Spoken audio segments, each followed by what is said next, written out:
Lou Dobbs and Stephen Miller are two diehard Trump sycophants, and they awkwardly went at it on live TV. And the Republicans do nothing, Stephen. Nothing. It's an outrage. Is wrong? Well, what's wrong with the Republican Party?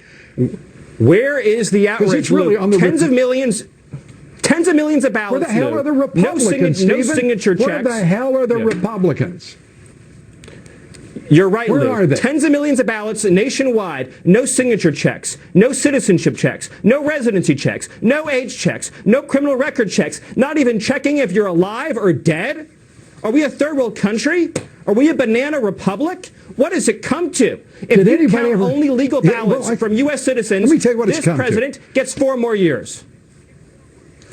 Let me, and you know, from your lips to God's ears, the reality is that this president right now is fighting, and let's be straightforward about it.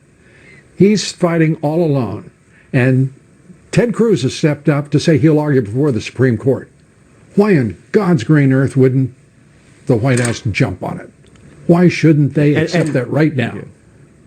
And I'll just say this one other thing, though. If 3 state legislatures I just outlined, one correction in Wisconsin. No, Stephen, I won't let you say. I'm not going to let you do this. I'm not going to let you do that. I'm not going to let you do that. I ask a question. You and I, we're reasonably smart and decent fellows. Why don't you answer me? That's all I'm asking here, Stephen. Why don't you guys jump and salute Ted Cruz and say, yes, we want you on the team now? My God, this is not a time for internecine nonsense on the part of the Republican Party, which is watching its blood drain into the streets because they're gutless. But you're right, Lou. You and I are great friends, and we have the same mind and the same thought on this issue. We are simpatico.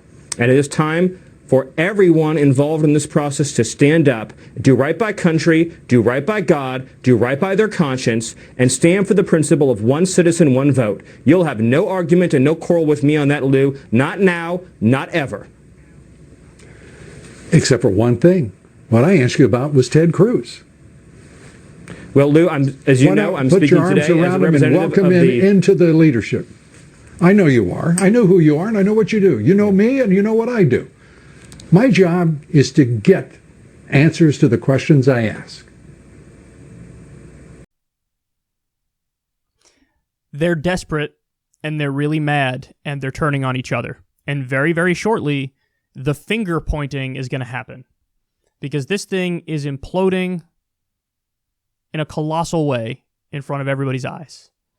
And so at some point, the realization will set in, and there will be a lot of finger pointing. And there are going to be a lot of fractures on the Trump right. And it's already getting delicious. See, this is what happens when you're in a bad mood. It doesn't take much to, like, make you spar with somebody. And that's what's happening here. Like, Lou Dobbs is in a bad mood because none of the cases are going Trump's way. And so now he's sort of lashing out at somebody who's nominally his ally on paper. And he's, like, trying to micromanage their legal approach, as, by the way, as if Lou Dobbs knows what'll work and what won't work. And you could tell Stephen Miller doesn't even really know how to deal with it, right? He's just like, no, I mean, I totally agree. Absolutely. Lou's like, you're not answering the question. So it's just hilarious, by the way, that Lou Dobbs thinks that Ted Cruz is going to ride in on his white horse and save the day. He really does believe that. That clip goes on, and he's like, at the end, he's like, I want to thank the patriot Ted Cruz for stepping up and serving his country. Yes, Ted Cruz to the rescue, good sir. Ted Cruz ain't going to change Dickie McGee's axe. It's not going to happen. Ted Cruz saving the day. Oh, please. Just to put this in perspective for everybody. You know the whole, like, Sidney Powell, we're going to release the Kraken thing? Well, there's a reason why the Trump team had to officially distance themselves from her, because she's crazy and she has no damn evidence. And so apparently her Kraken lawsuit was already dismissed. So it's not release the Kraken, it's release the... That's what you released. And then... Also, last night we learned the Supreme Court threw out the Pennsylvania lawsuit. The Trump people were trying to get all of the mail-in votes, over 2 million mail-in votes. They were trying to get them all thrown out in Pennsylvania. And every court was like, come again? What do you want to do?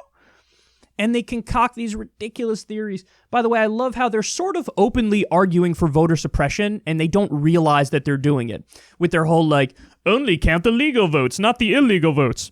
Okay, well, what counts as an illegal vote then? Well, you got to do signature matching. You know what signature matching is?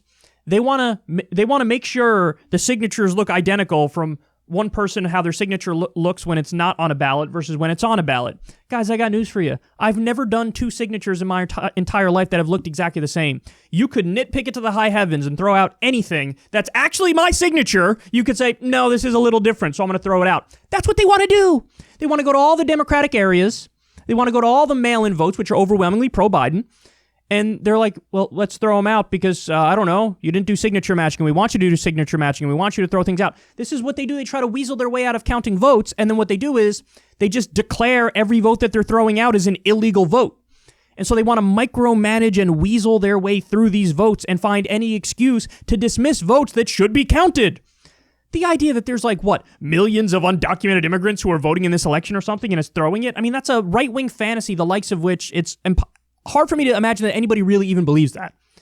Because I told this story on air before. Granted, it's an anecdote, but I think it's funny because it's also really true. But have you ever driven behind somebody who's probably an illegal immigrant?